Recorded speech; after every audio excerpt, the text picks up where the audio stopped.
First off, salt the water. Bring that up to the ball, grab the crab, and in she goes. 15 minutes. Okay. Undercooked, we're in trouble. You're not going to release that incredible meat from the shell. Once it's done, hold it nice and firmly and straight in to ice water. Submerge it in there. And from there, we take it out and we start breaking it down. Take off the legs.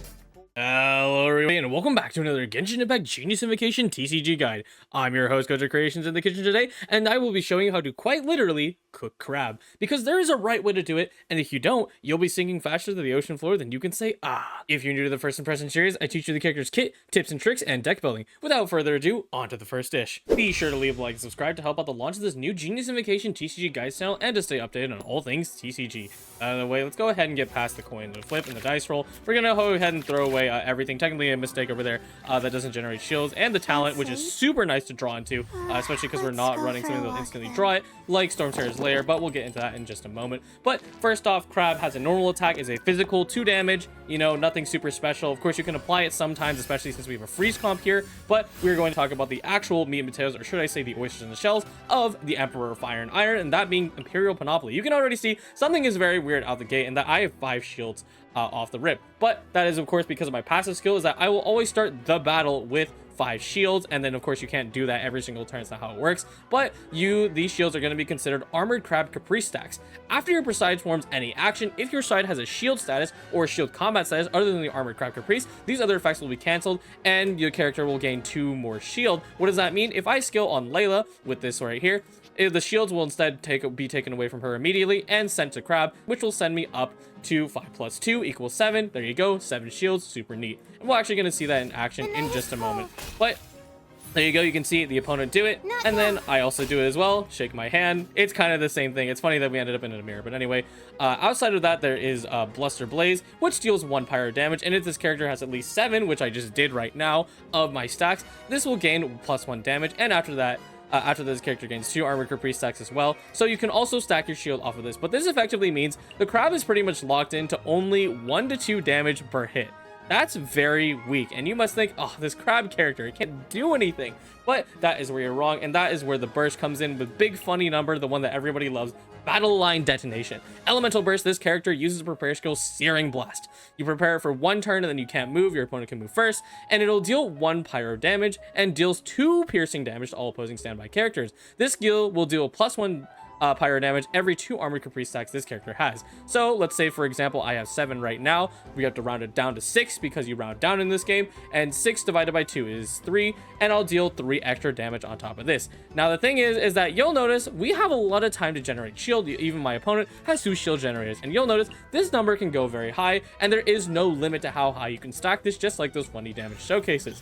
Now if you do a little bit of math, you know, in the competitive space, it really only takes 20 shields to instantly have a 10 damage burst, and that is quite terrifying because not a lot of characters can withstand 10 damage no matter how hard they try, which is super duper neat. But we're gonna go ahead and move on from that. But yes, this is sort of Crab's whole function. You need to feed it shields as much as possible, and at the end game it's just going to wipe everybody out, hopefully, and we'll see how that goes. Now let's get through this match right here, and I want to go ahead and demonstrate more of Crab's abilities as it goes on. But, you know, while we're waiting for that, let's go ahead and talk about the talent card, Molten Mail, which my opponent also probably plays, which is a super duper powerful equipment card. That's right, it's one of the equipment types, so you don't actually need to be active on Crab. Keep that in mind. Just put it on whenever you need it, and it has 2 functions. For number 1, after your shield status other than Armored Cracker Piece or shield combat status is removed, the Emperor of Fire and Iron with this card gains 2 stacks of Armored Cracker Piece once per round. So basically, at the start of the round, when you do your action, because like I said,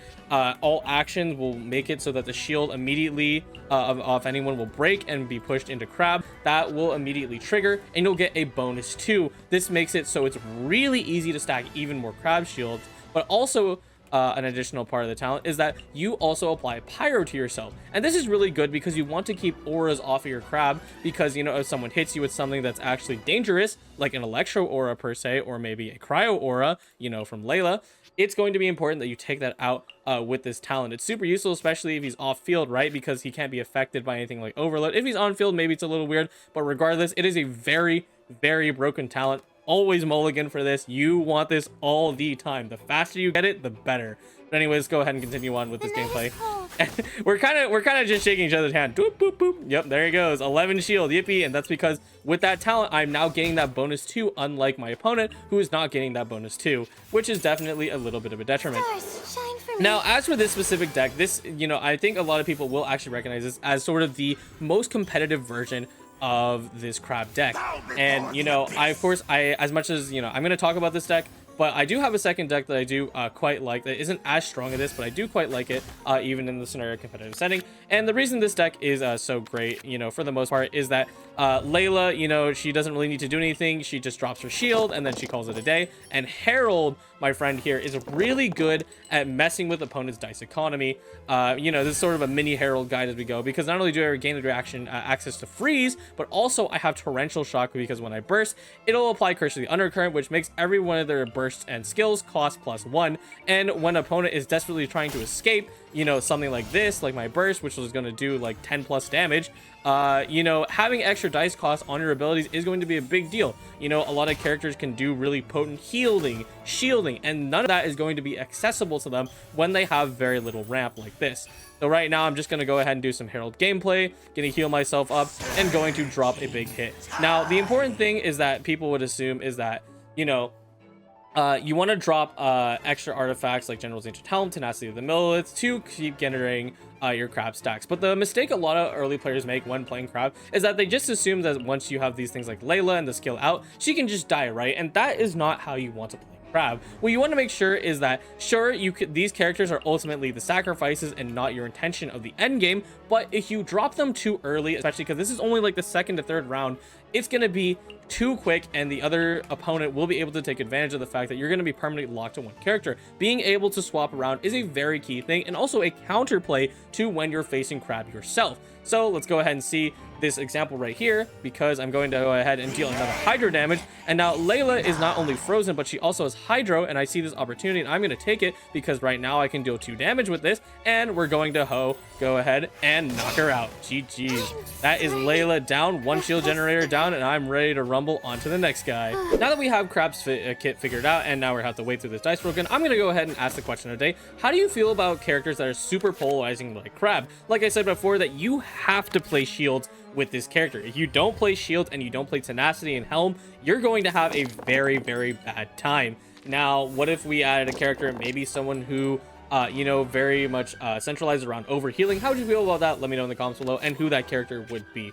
Now, as we go through this, and I'm gonna wait because it's just a lot of waiting. That's how crab matchups are always gonna be, especially a mirror. But I'm gonna go ahead and open up the deck right here. Like I said earlier, bunch of helms, bunch of tenacity, and long-term supports. Chef Mao, surprisingly, himself works pretty good into this deck because these 2 characters are going to be feeling a good amount of damage. So if you get 2 Chef Maos out, or at least 1, your food is going to be very essential to generating more dice in that endgame. Look, I even go ahead and drop 2 Chef Maos, and now Layla heals up, and now I get even more dice, and I get more food. Super duper nice. I do have Worf in the video that I'm showing right now. It's going to be up to you what you think is more comfortable. I'm very uncomfortable with Strategize, although Strategize, technically speaking, in the competitive realm is going to be better than Worf, because your dice economy is very low, especially early on.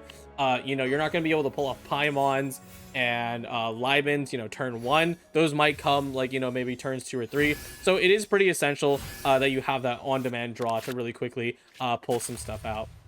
Oh yeah, that is pretty much the base of that deck. It's nothing too crazy. There's one fast swap in there to get that on-demand freeze, which is a term from Layla's dictionary, which is basically you have 3 stacks of your passive shooting star, and then you swap to a hydro character and immediately drop it down. Now, we're gonna keep doing Battle of Crabs, 25 shield. Oh dear, getting pretty scary out here, but I'm not worried because I am Herald. And if I did pull talent this match, which unfortunately I didn't, I'd be able to inflict more pain onto my opponent, but that's not going to happen because now they have that accursed status. I talked about the Curse of the Undercurrent, which now everything is going to cost 4 total with the skills and burst, and that's pretty bad because they only have 8 dice, and you know how this game goes, not everything is going to be usable in your hand. So we'll see how my opponent responds with this. And yep, they can only do a normal attack because your normal attack isn't effective, but it doesn't matter because the average character's normal attack usually isn't very very effective in dealing this damage. So now I can safely swap onto Crab because I know they have no moves left, and this is going to deal 2 damage plus Hydro, right? So I think you all know what's about to happen next, but looks like I decided against it, and we're gonna go ahead and just ramp the heck out of them, because that is the thing that Crab can do. Once Crab has this much shield, you know, of course you have to watch out, of course, for the mirror matchup of the opponent Crab, but for the most part, I don't really care what the opponent does now. I'm good, you know, like, unless my opponent suddenly drops out like a million star signs and like Adeptus, it doesn't matter. I have so much shield, way too much shield for my own benefit. Look at what I do here, you know, to just get all this stuff. There we go. I go ahead and drop a skill, and then it cracks everybody's shield. Boom, 29 shield. I'm keeping up with the damage race of my opponent, and Thoma is looking very worse for wear, but he won't be soon. Don't worry about that. There we go. Nice, nice, nice.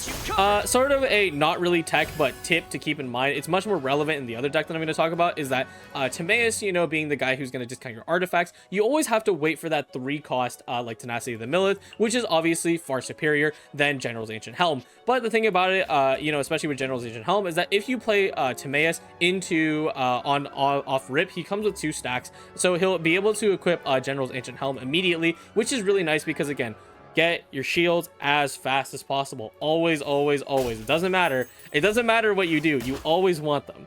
There we go. I'm just going to punch Thoma in the gut, and then we're going to throw a little melt out there. And now let's see how my opponent responds to desperately struggling with solo Crab.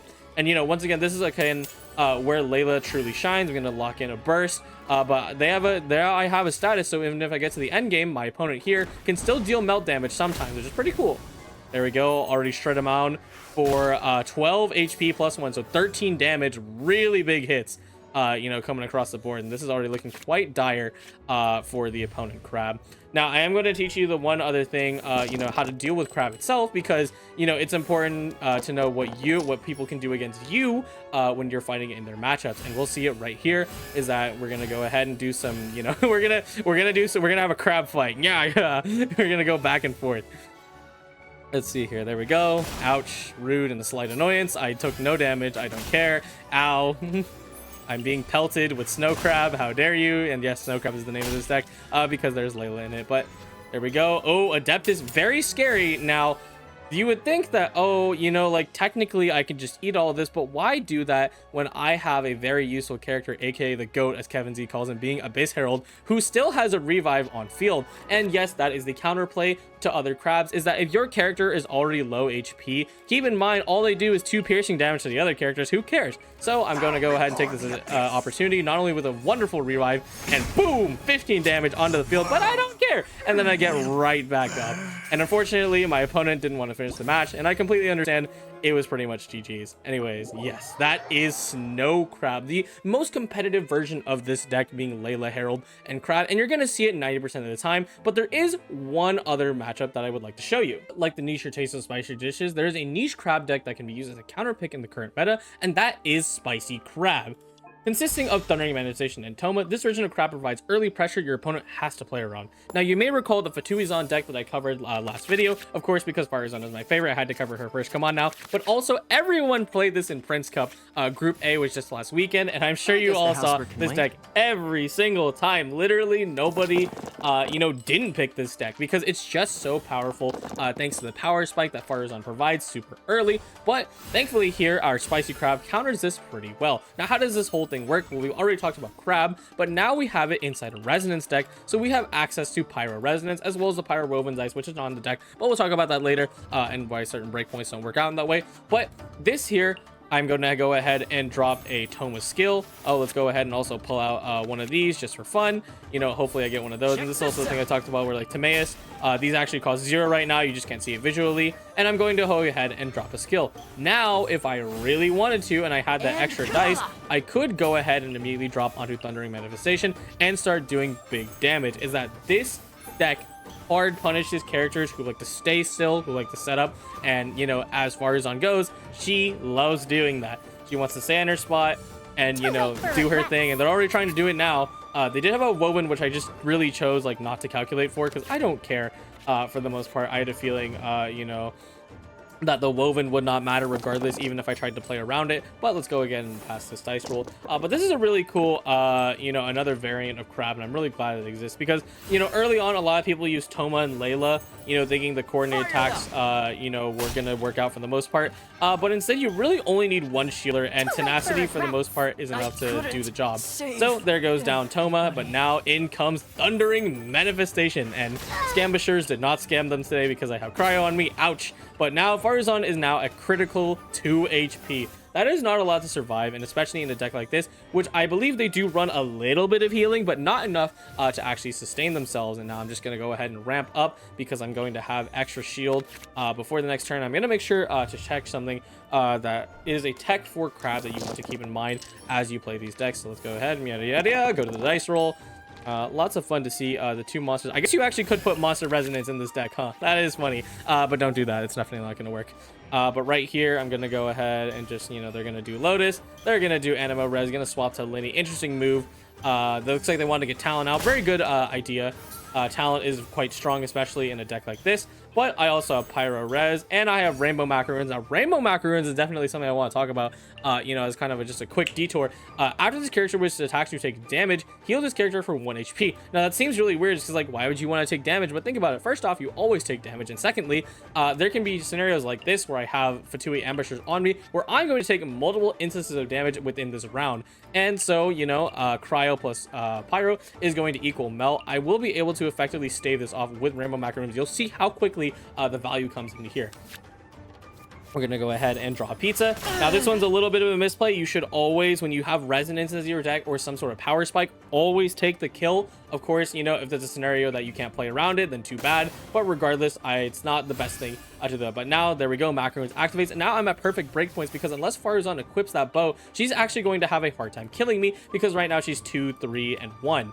So unless she has some sort of Unseen Razor or the second bow in hand, it ain't happening. There we go. Ouch. Did nothing to me. And I'm also going to heal off that damage. And I'm going to go ahead and drop the Burst, which instantly takes her out. And now I have Electro Application off field to one of the twins. Weeping Willow comes out because it's going to draw them because they have their hand empty. And now we're going to go ahead and grab another helmet. And now it's safe to swap onto Crab, even with only 10 shield. You know, it's pretty surprising. It's important to swap off Crab there because my... you know, Thundering Manifestation is going to die, and this deck always runs Gamblers, so you don't want to give them a free Gamblers proc. Never do that. You know, completely snowballs games. Here we go. We're going to keep drawing into it. And while we are waiting for this to come out, here goes and look at the deck list, which, of course, you know, once again, helmets, talents across the board. Got Chef Mao. Not too much different outside of really the Rainbow Macaroons. You know, it's pretty interchangeable for the most part. You know, I think the decks are pretty similar in nature. I think as long as you keep the helmets and, you know, some means to equip those helmets like Timaeus, you can take care of it for the most part and understand how Crab decks are built. But we're moving on to this. Now the twins are on very low HP. You know, not going to survive for very long. Lynette drops a talent, which I was expecting, but that is okay. Because now that I get swapped onto you, I can simply just use a normal attack. I'm going to make sure I protect myself with a little bit of pizza. Bonk. There we go. And Linny is the last one to stop the show, which I don't think he will. There we go. He's got a Gambler's in hand. And that's enough damage to take it out. But this is also a fully HP Crab, not full shield. This is actually quite a dangerous scenario to be in as the Crab player, but I know I have just enough damage to finish it off because, of course, I do indeed have turn priority here, so Linny is about to go down. There we go. Hey, look, Tenacity came in super duper late. That's great. Thanks, buddy. Anyway, there we go. We're just going to toss out our dice. I want only Pyro. Wow, that's definitely Pyro. And then we're going to shield up. There we go. Yeah, see, I actually lost all my shield in the end phase, which is terrible. But it doesn't matter because I can give Linny the claws, and that is GG's with the Fire Crab or Spicy Crab. But yeah, those are my first impressions on the Emperor of Fire and Iron, aka Crab. Once again, a very polarizing character that needs to have those shields and sustain to be relevant, but especially when cooked right, can be competitively viable when paired with characters like Layla and Herald. Before we get on to Decklists, I would like to remind everyone that GITCG weekly tournaments are still available for signups, so if you want to see it this week or any other week, just make sure you join the Discord at discord.gg/GITCG to hang out with fellow duelists and enter this tournament. You have to be in the Discord if you want to participate. Additionally, because I'm not done talking about this, we had a lot of stuff to talk about. There's the Cat Sales Gathering, which signups literally end in a day. And I always tell people, Just sign up. You don't have to play because it's an asynchronous tournament if you suddenly decide you don't want to, but the prizes are pretty good. You do get the special card back for 3 wins, the Iron card back all the way back from January, and Primo Gems per win. So make sure you sign up for that. Like seriously, it literally ends in a day. It'll be a link below. And last but not least, the Prince Cup finals. You know, we just went through Group A and now we're having a little bit of an intermission, and then Group B will be coming you know, around May 17th, so keep an eye for that. We are literally blessed for Genius Invocation TCG content this month. Seriously, there's always something to watch, play, and do. My goodness, it is crazy. But anyways, yes, here is the deck list that you all are waiting for. Once again, those tenacities, those talents, etc. You know, really put this whole you know, put this whole thing on ice and make it you know, quite a viable deck to play. And I hope you all enjoy Crab. It's a very silly, fun character you know, to play, and you know, totally just destroy your friends with like 10 damage and they scream. It's like, Genius Invocation isn't balanced. Yes, it is. Crab suffers without any shields. But anyways, that is all from me. Leave a like and subscribe, and I'll see you all next time. Goodbye.